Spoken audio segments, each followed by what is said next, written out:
The following is tape number 4 on the Nectar of Devotion series, given by His Divine Grace, A.C.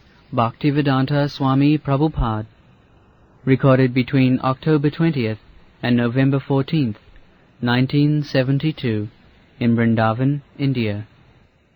When one has got that vision, transcendental vision, samas sarveshu bhuteshu madbhakti, then the devotional service begins.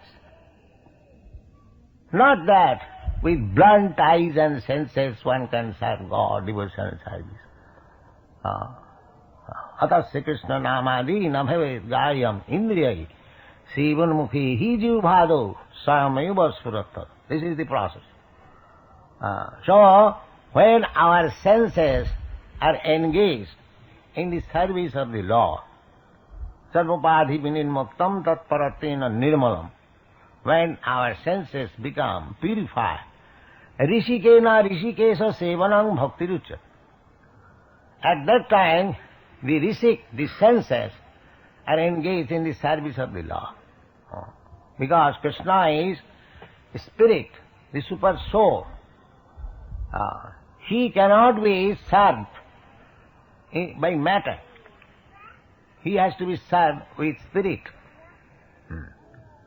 Therefore, Krishna says in the Bhagavad Gita, Patram puspam phalam toyam jumi bhakta prajacchati. This bhakti is spiritual activity. Because Krishna says bhaktya prajacchati. If you offer something, Krishna have brought a very palatable dish, you take it. Krishna will not take it. Nahang prakasa sarvasya yogumaya samabhita. He is not exposed to everyone. It is not possible. You cannot serve Krishna if you are not a devotee. Therefore Krishna says, Jo me bhakta prajacchati. That is the real thing, bhakta. Not that I have brought a nice plate and Krishna will accept. Not like that. Krishna can accept.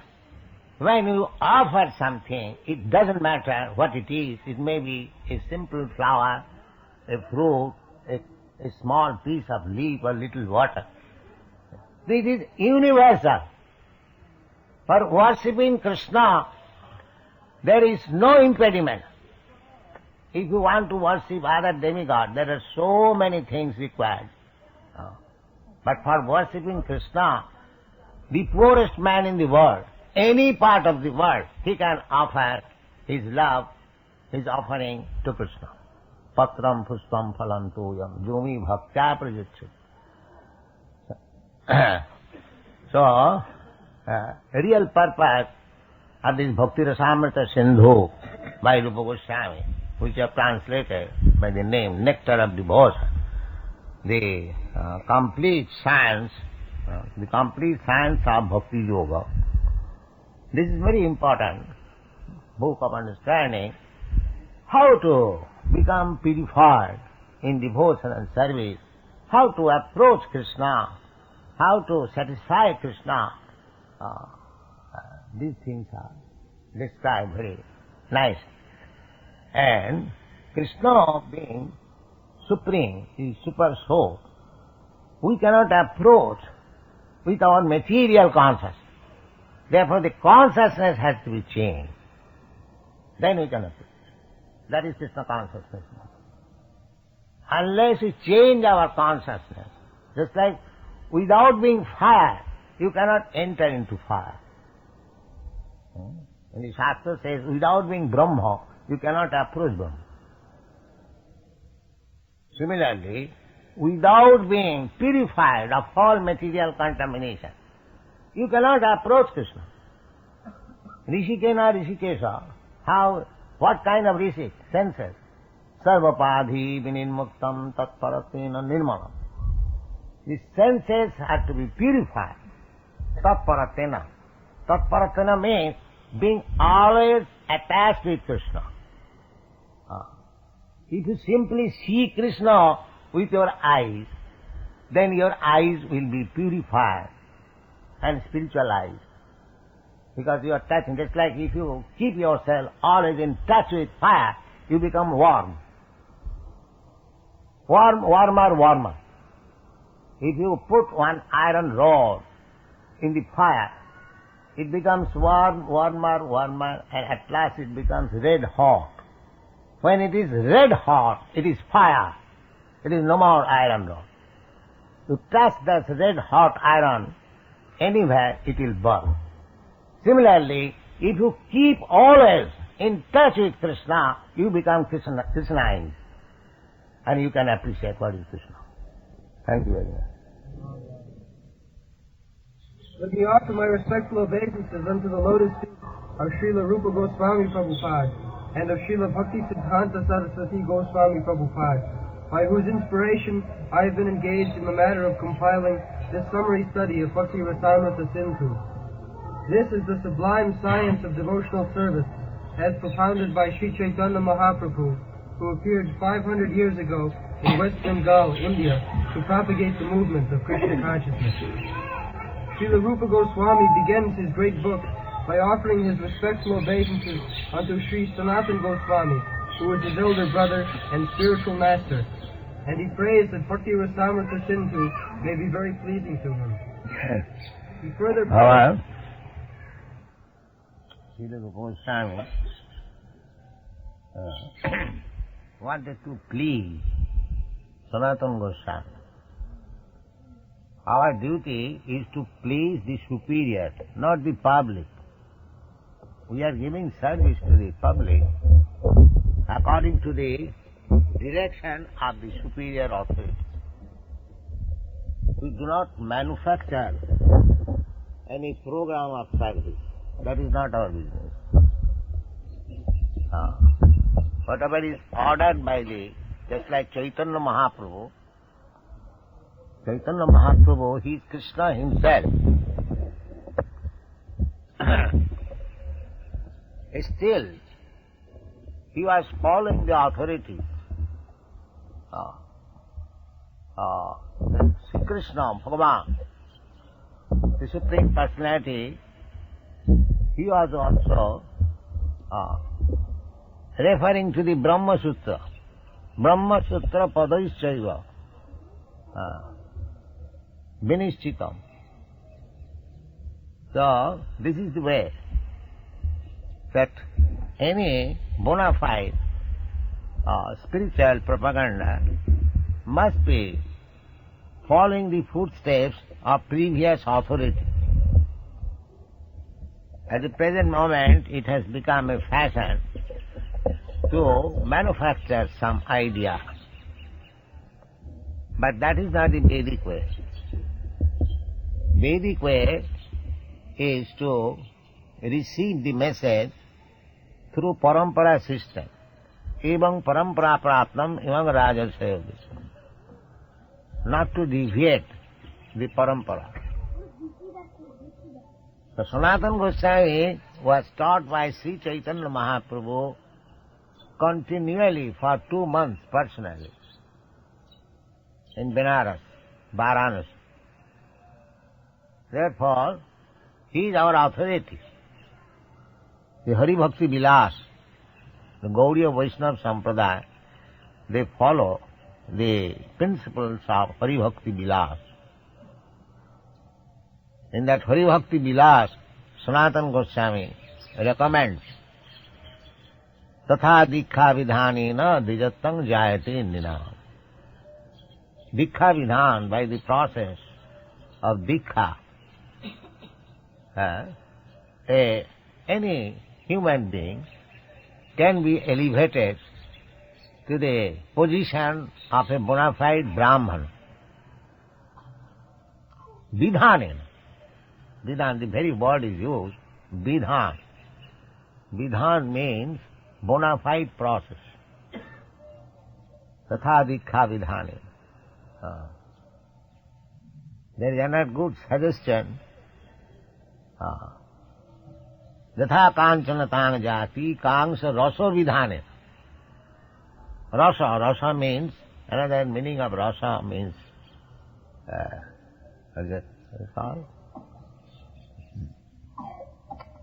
I forget. The metal? Huh? No, not that. The liquid metal. Mercury. Mercury. What is called? Hydrogen. No, another name is hydrogen. That is the chemical name of mercury. You know it. Hydrogen? Yes. Unquantum hydrogen? Yes. This is another name of the mercury, hydrogen. So, in Sanskrit it is called rasa. Rasayan, from mercury, rasa. The chemistry is called Rasayan Shastra. Actually, Rasayan Shastra chemical composition begins from mercury and sulfur. That is the beginning of chemical composition. So, Rasavidhanena, by chemical interaction of sulfur and mercury, if you can add tin and copper, then it becomes gold. You can manufacture gold, provided you know the process, how to mix up copper, tin and mercury with via media of sulfuric acid. Sulfuric acid is the mother of chemical. Without sulfur, you cannot make any chemical composition. Therefore, all chemical composition are called sulfate, sulfide, like that. So, Sanatana Goswami gives this idea of chemical composition. It appears that he knew how to work with chemicals. Yatha kanchana tang jati kaංṣ rasa vidhanata tatha dikha vidhanena dijattam jayate nina. So, we are trying to follow Sanatana Goswami by dikha vidhanena, by initiating persons from anywhere. It does not matter, because in this age, Kali Yuga, the dikha vidhan is performed according to Pancharatriki vidhi, not Vedic vidhi. Vedic vidhi is very strict. Unless one is bona fide son of a Dija, the initiation was not given to the Shudras. There was no initiation. Brahman, Kshatriya, Vaishya. So these are the Vedic process. So in the Kali Yuga, because it is to be understood that everyone is a Shudra, therefore Vedic Vidhan cannot be applied. Vedic Vidhan requires that one must be born by a Brahmin Kshatriya, then he is eligible for being initiated. But in the Kali Yuga, that is not possible. Therefore, the Pancharatriki vidhi is accepted. Narad Panchara. Tatha dikha vidhanena.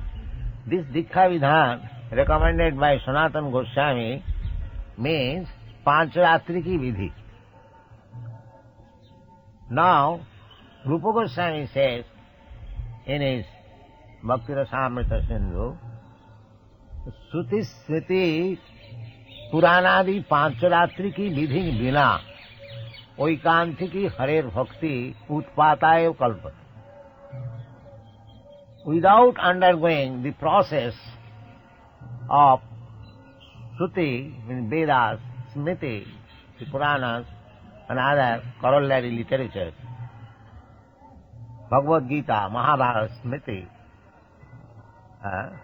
Manusmriti, the laws given by Manu, Parasa. So, Paribhakti, devotional service, to the Lord must be approved by Vedas, Puranas, Pancharatriki Vidhi. Otherwise, any show of devotional service is simply disturbance. Anyone can manufacture, and it is being supported by some very big missionary activities. Jato mat tato pat. You can manufacture your way of religious principle. But that is not Vedic way. Vedic way is evam parampara prapta. Although we are initiating people from low-grade society, still following the principles of Pancharatriki Vidhi, injunction of the Goswamis, therefore it is bona fide. Bhagavad Vidhi, Pancharatriki Vidhi, they are bona fide Vidhi. So, Sanatana Goswami, Rupa Goswami first offers his respectful obeisances to his elder brother, Sanatana Goswami, because Rupa Goswami accepted him as spiritual master, and he was initiated by Chaitanya Mahaprabhu, Sanatana Goswami, Rupa Goswami also. So he offers his respectful obeisances to Sanatana Goswami. Go on. Further praise is by residing in that ocean of nectar, you may always feel transcendental pleasure in the service of Radha and Krishna. Yes. Ocean of nectar.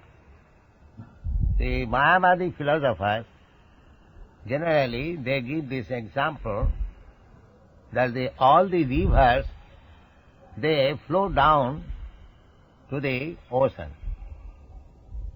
This example is generally given that when the river mixes with the ocean, it doesn't matter which course it is following.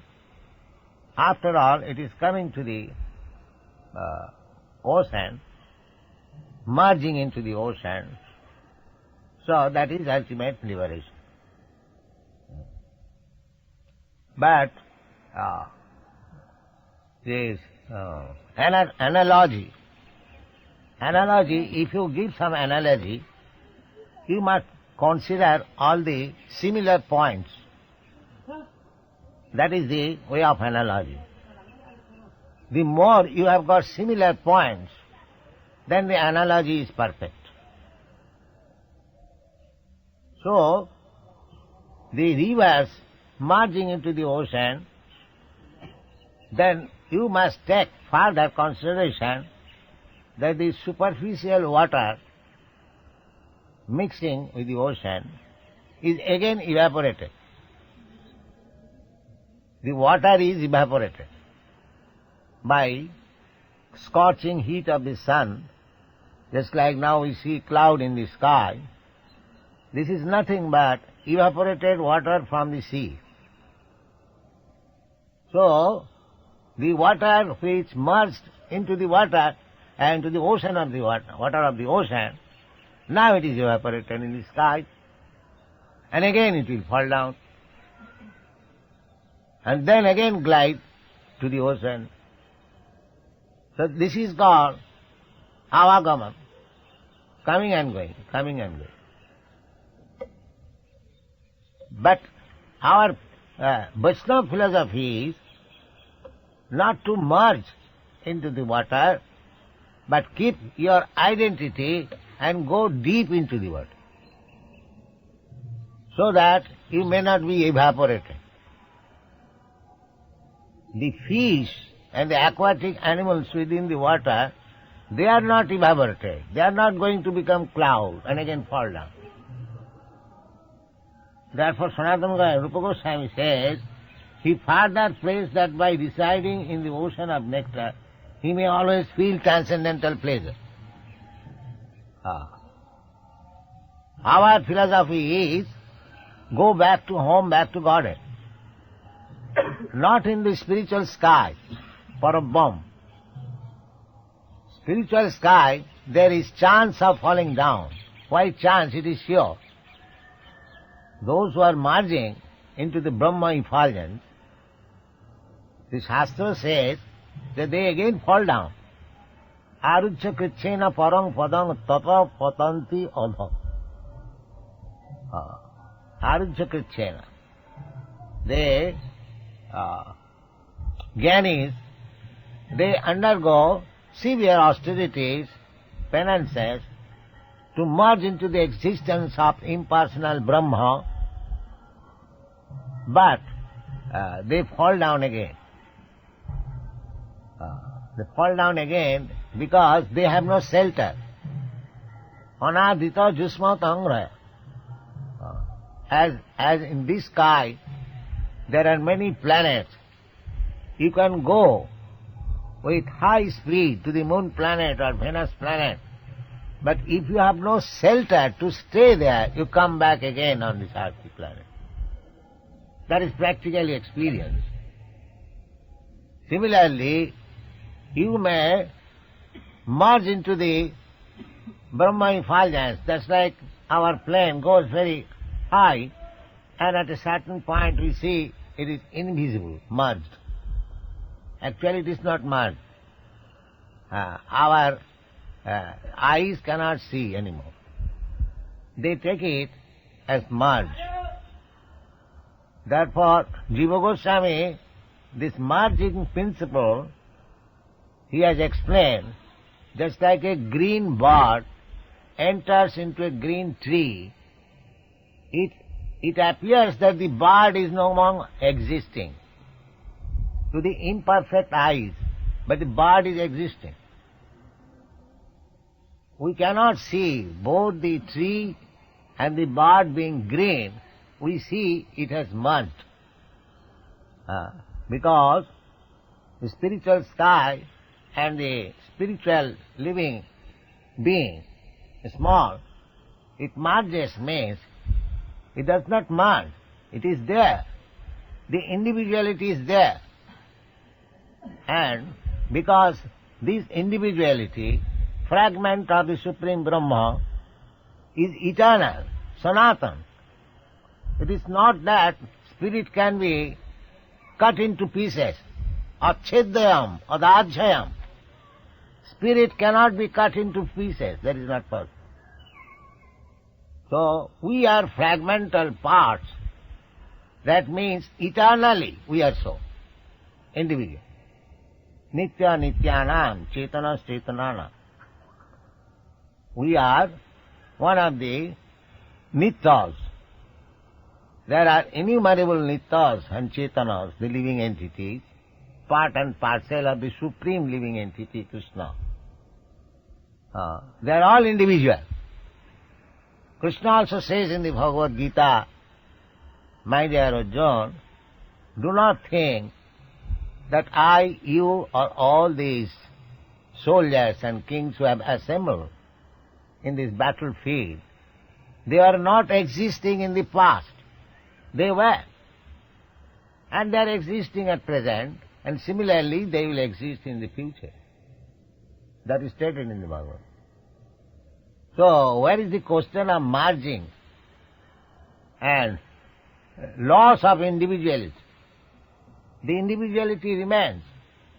It remained in the past, it is at the present moment, it is continuing, and in the future also they will remain the same way. This is clearly explained in the second chapter of Bhagavad Gita. So merging does not mean always that losing one's individuality. The individuality is there.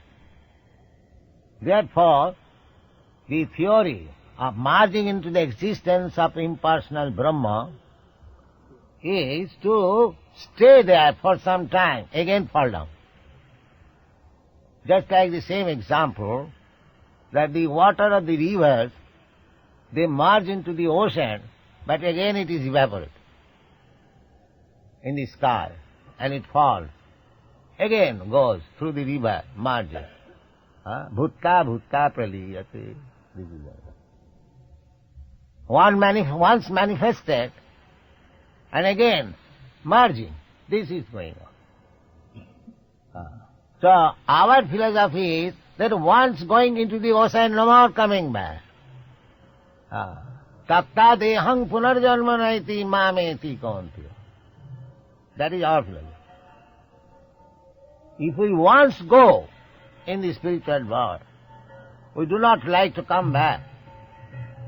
We stay with Krishna and dance with Him, or play with Him, or serve Him as tree, as plant, as water, as cows, as land, as cowherd boys, as father, mother, or as gopis.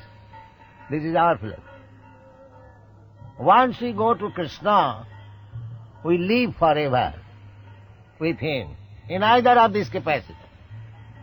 Let me live at Vrindavan in any capacity, it doesn't matter, but live there. Therefore, he says that he further prays that by residing in that ocean of nectar, he may always feel eternally, continually, without any cessation. Anandamaya abhyasa. To remain Anandamaya. That is the principle of Vaishnava philosophy. Gone.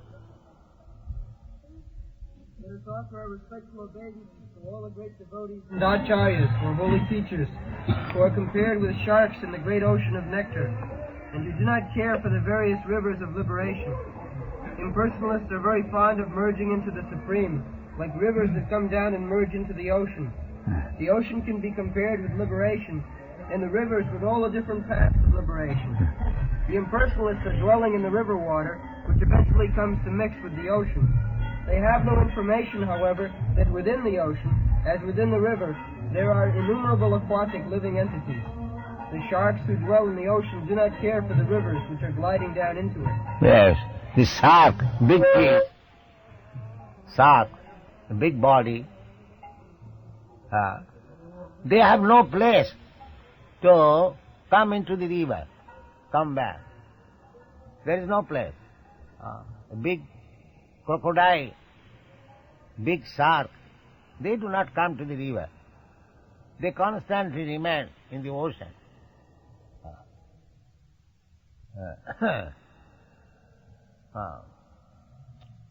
One. Yes. The devotees eternally live in the ocean of devotional service, and they do not care for the rivers. In other words, those who are pure devotees always remain in the ocean of transcendental loving service to the Lord, and have no business with the other processes which are compared to the rivers that only gradually come to the ocean.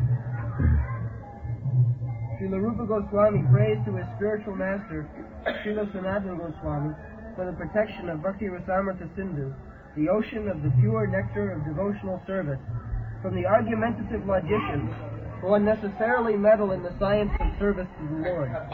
He compares their arguments and logic to volcanic eruptions in the midst of the ocean. Yes. Natas tarkena jojaya. Achinta khaluji bhava natas tarkena jojaya. Simply by arguments, logic, you cannot understand Krishna. That is the Vedic injunction. Tarka pratishtha. You cannot establish the truth by simple logic and argument. You may be a very great logician, but somebody may come who is greater logician than you, and he defeats you. That is going on. Tarka pratishtha sutayo vibhinna. Now if you read the Vedas, you will find some contradiction. Not contradiction, but to the neophyte it appears to be contradiction. Just like we have cited the example, the animal stool is impure, but the cow dung is pure. So by logic you can say the cow dung is also the stool of an animal, how it becomes pure. But in Vedas you will find such things. Therefore, by simple studying, without surrendering yourself to the spiritual master, you will find all these contradictions and you will be bewildered. Sutayo vivinna. They are not vivinna, but to our limited knowledge, sometimes they appear as vivinna, different. Sutaya vivinna naso munijjasya matang na bhinnam. And you won't find a philosopher who does not agree, who does not disagree with other philosophers. Therefore, dharmasya tattvaṃ nihitam guhāyam mahajana jena gatasya. We have to follow the footsteps of great acharyas. That is the way. These mahajanas are described in this Shastra like Lord Brahma, Lord Shiva, Shambhu, Narada, Shambhu, Kapila, Kumara, Manu. They are all mentioned. So you follow any one of these great personalities. Brahma is the greatest personality within this universe, and he has got his sampradaya, which is known as Brahma Sampradaya. Similarly, Lord Shiva has also his sampradaya, which is called Rudra Sampradaya. Similarly, Narad Pancharatra, Kumar Sampradaya. So, follow the sampradaya. Sampradaya vihinasti mantrasti vipalamat. If you do not follow any bona fide sampradaya, then your path of spiritual advancement will be baffled. You will simply waste your time. Vipalamat.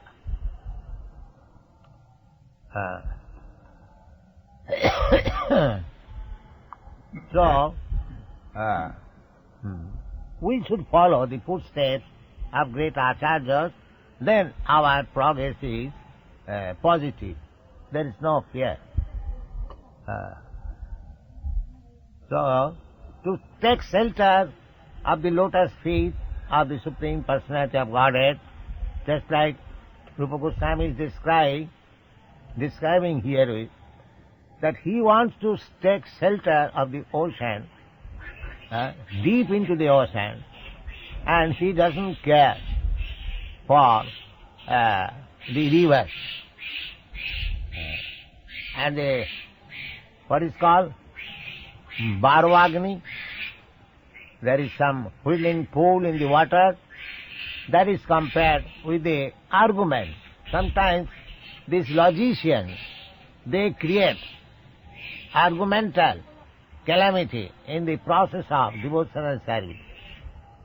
But Rupa Goswami recommends that we should not be deviated by the arguments, karmis, gyanis and yogis. Let them do their own business. We do not care for them. We give them respect as far as possible, but we don't accept the path of karma jnana yoga. Jnana karma dhanavritam.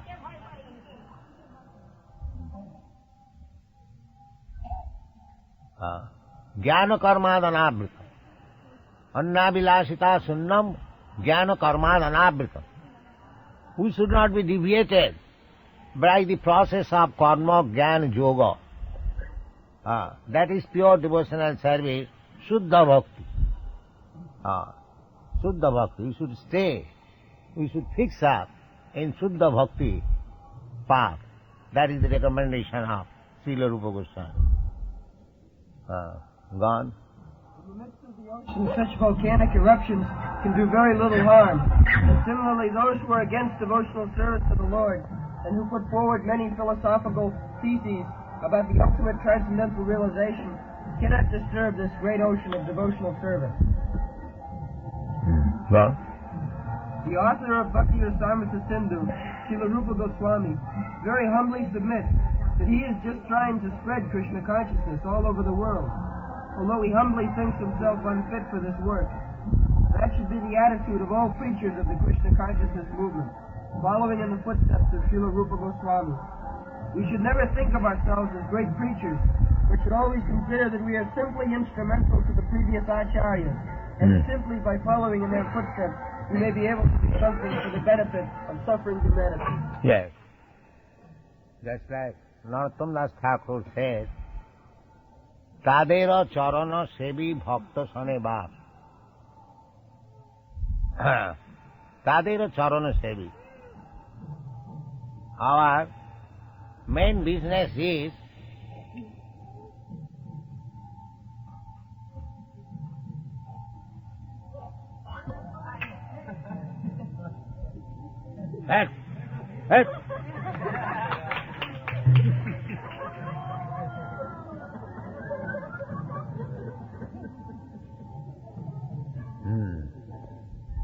So, our main business is to serve the acharyas. This Krishna consciousness movement means we are trying to serve the acharyas. Chaitanya Mahaprabhu and his direct disciples, the Sarvagoswamis, and their disciples, Rupa Raghunatha Pade Hoibe Akuti, that is required. Tadera charana sevi bhakta sane bas. Janame janame mor ei abhilash. So this society is attempting to create a society of devotees all over the world without any discrimination of caste, creed, color. One must be a devotee of Krishna. Jai Krishna tattvavetta sei guruha. One must know the science of Krishna, then he can preach to others. Sei guruha. That is our purpose. People may not misunderstand our propagation that we are proselytizing some persons to Hinduism.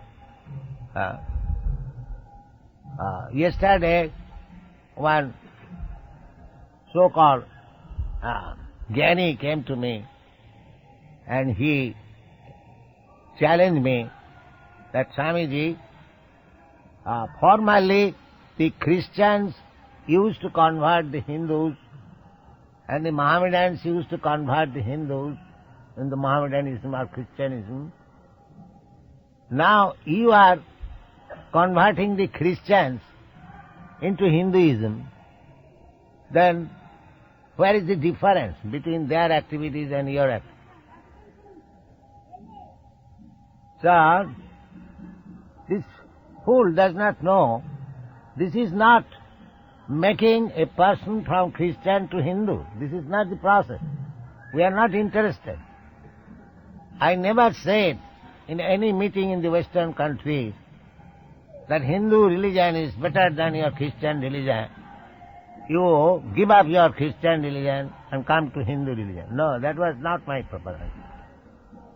There are many old students here present. They may remember. I never made propaganda. Rather, when they inquired whether one can attain perfection by following Christian principles, I said yes.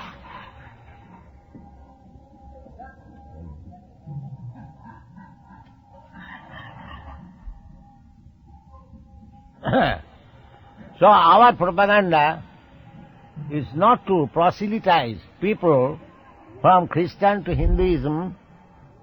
Our propaganda is to make everyone know this fact that everyone is eternally servant of Krishna. That is our propaganda. Jiver Swarupay Nitya Krishna Das. That is our propaganda.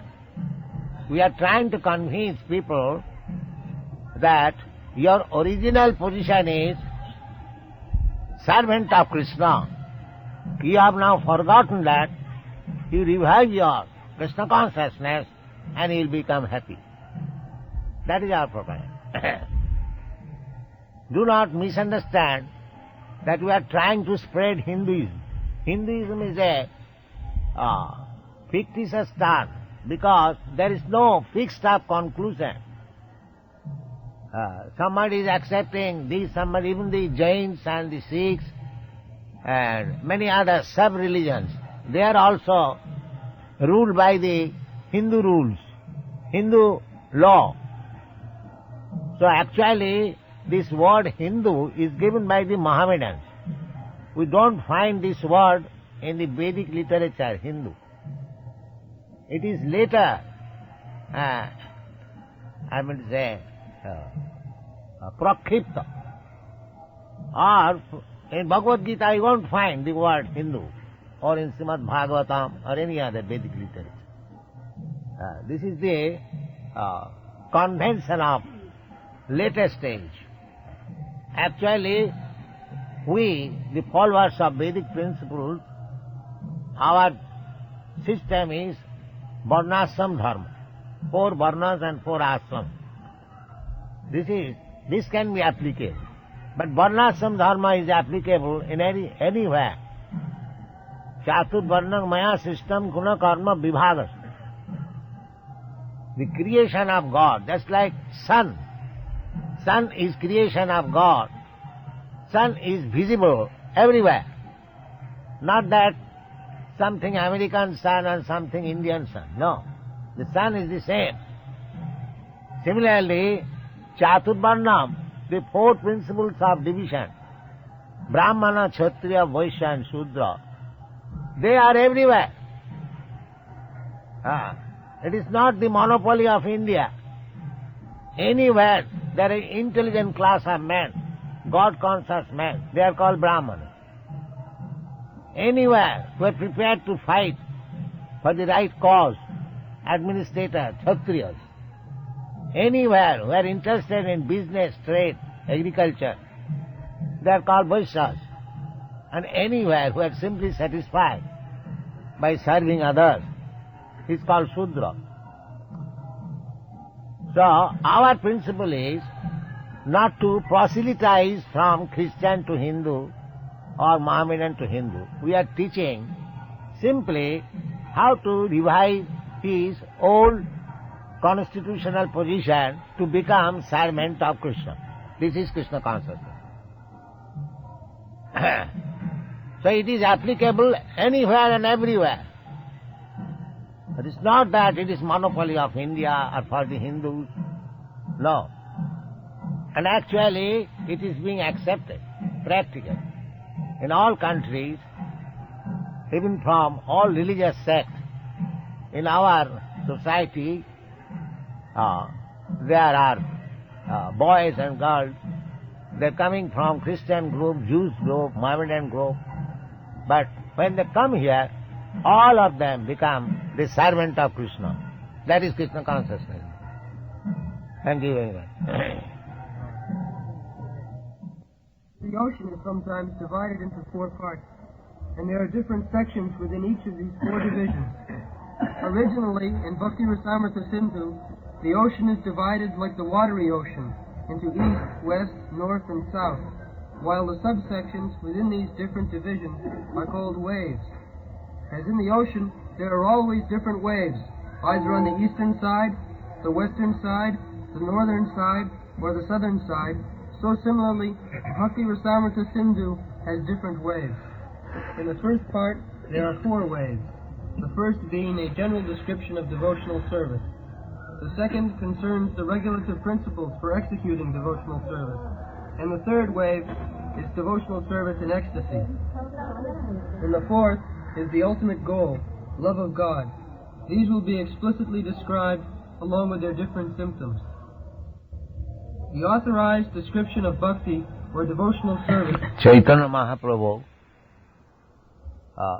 compared bhakti as a great ocean.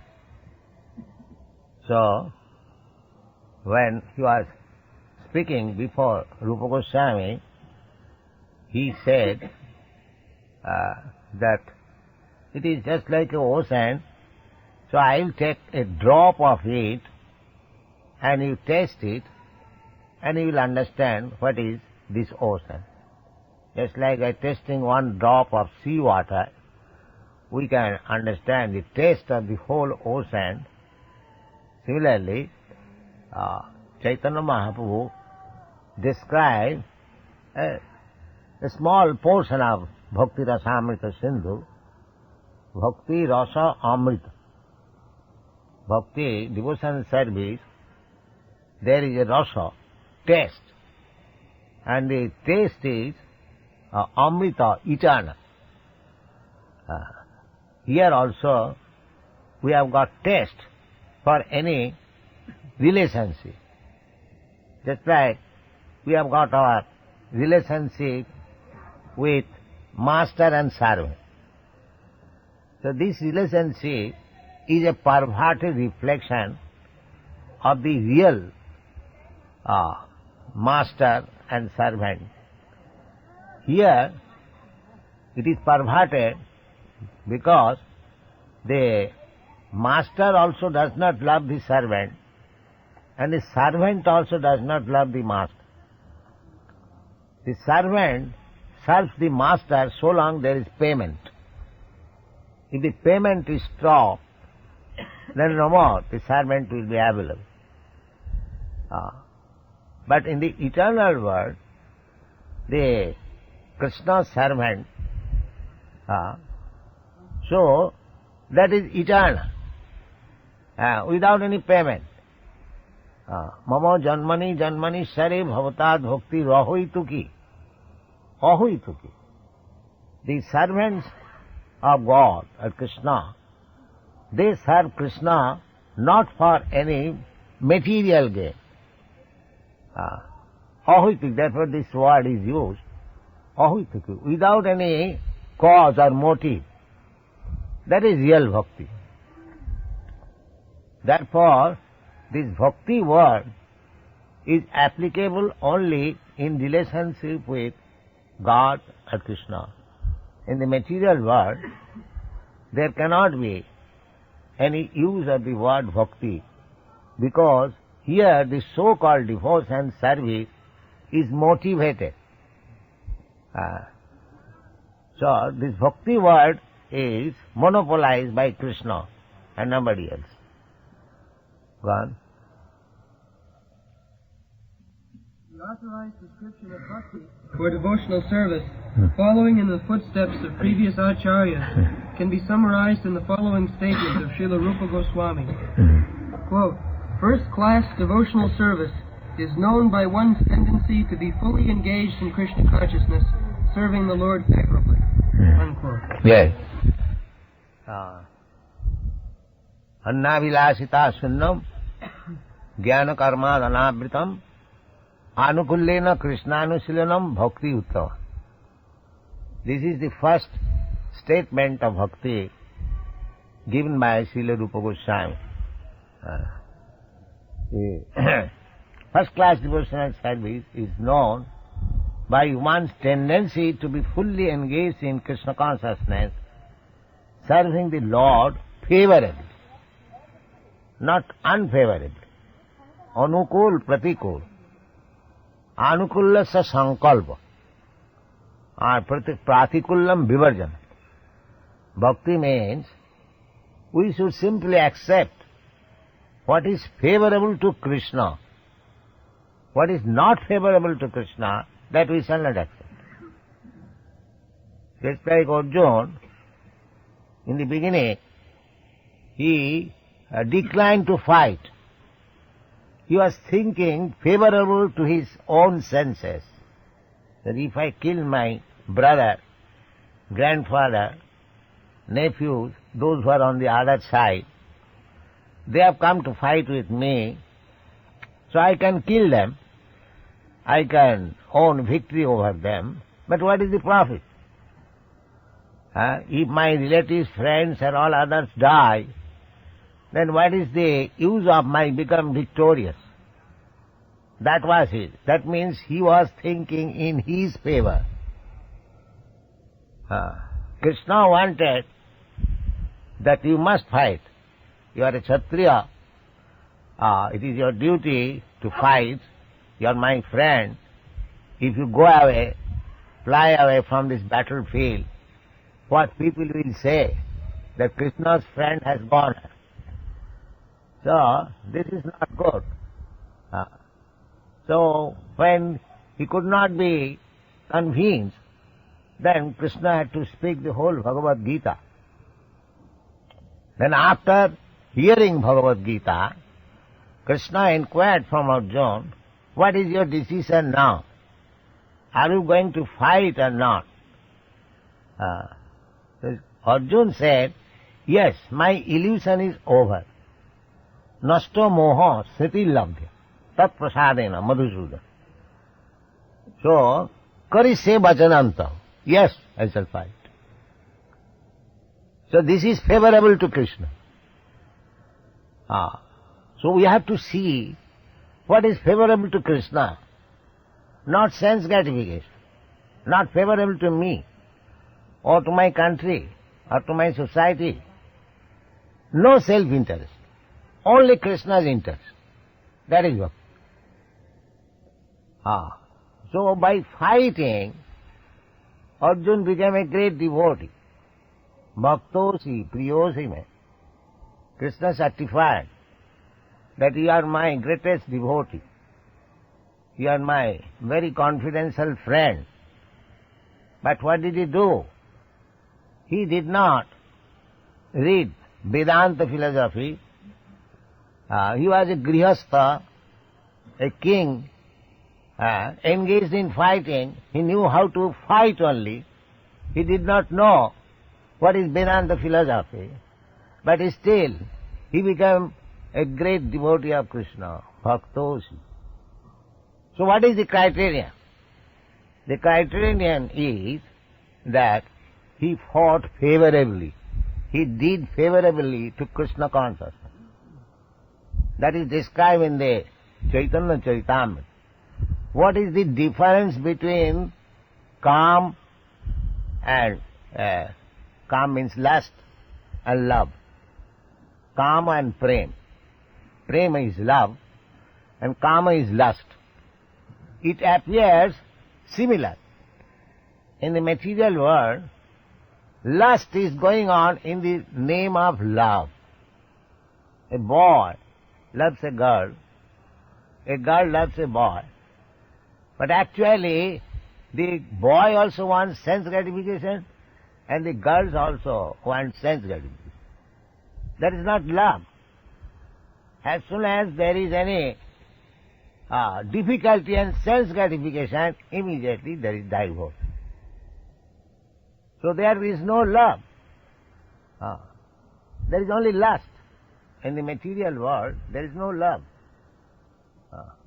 Therefore, Chaitanya Charitamrita, the author of Chaitanya Charitamrita, he has distinguished between love and lust. He says, Atmendriya tripti vancha tar naam kam. When you want to satisfy your senses, that is called lust. Krishnendriya tripti vancha dhare prem naam. When you want to satisfy the senses of Krishna, that is love. Just like Arjuna. In the beginning, he wanted to satisfy his own senses. I shall not fight, because if the other party, my brothers and grandfathers, they leave, I shall be happy. So that is calm, that is not prema. But when he agreed to fight, because Krishna wanted it, nimitta matra bhavasabbasachin, so that is prema. So Krishna prema can be executed in so many ways. Simply Krishna should be satisfied. That is prema. That is Krishna consciousness. So at the present moment, Krishna in the Bhagavad Gita wanted sarva dharman parityajya mamekam saranam vraja. Krishna wanted Arjuna. Arjuna means everyone, that they should surrender to Krishna and be engaged in the service of Krishna. The people, Krishna, when you speak of Krishna, means God, the Supreme Personality of Godhead. So this Krishna consciousness movement is propagating to serve Krishna. When Krishna was present, he demanded that you surrender unto me, and we are preaching, you surrender unto Krishna. What is the difference? There is no difference. So, the same thing, what was spoken 5,000 years ago by Krishna personally, we Krishna conscious men, because we are known in the world as Hare Krishna people. They write in the newspaper, the Hare Krishna people. So, our preaching is the same. We don't change. We present therefore Bhagavad Gita as it is. Krishna says that everyone should surrender unto him. We are preaching the same philosophy, that you surrender to Krishna. Krishna says, Manvana bhavamad bhakta madhyaji mang namaskuru. We say the same thing. We ask everyone that you become a devotee of Krishna, you think of Krishna constantly, you worship Krishna, you offer your obeisances unto Krishna. So this is favorable. If we preach what Krishna said 5,000 years ago, that is favorable. That is Krishna consciousness. To act in favor of Krishna means Krishna consciousness movement. Go on. Purport is that one may also be in Krishna consciousness unfavorably, but that cannot be counted as pure devotional service. Pure devotional service should be free from the desire for any material benefit or for sense gratification, as these desires are cultivated through fruitive activities and philosophical speculation. Yes. Sense gratification, as I was explaining a minute before, Chaitanya Chaitamritakar says, Bhukti mukti siddhi kami sakali asant. Bhukti means karmis. They want sense enjoyment. So long they live here in this body, they enjoy their senses to the topmost, and they make provision for the next life to be elevated in the heavenly planet, to enjoy in the Nandan-kanan with the demigods. More standard of living, enjoyment, more opulent. That is the desire of the karmis. Jnanis, they say, Brahma Sattva Jagan Mithya. This world is false. There is no enjoyment, actual enjoyment to merge into the existence of Brahma. So that is also a subtle sense enjoyment. Leave this world and enter into Brahma, then you feel happy. So that is also sense enjoyment.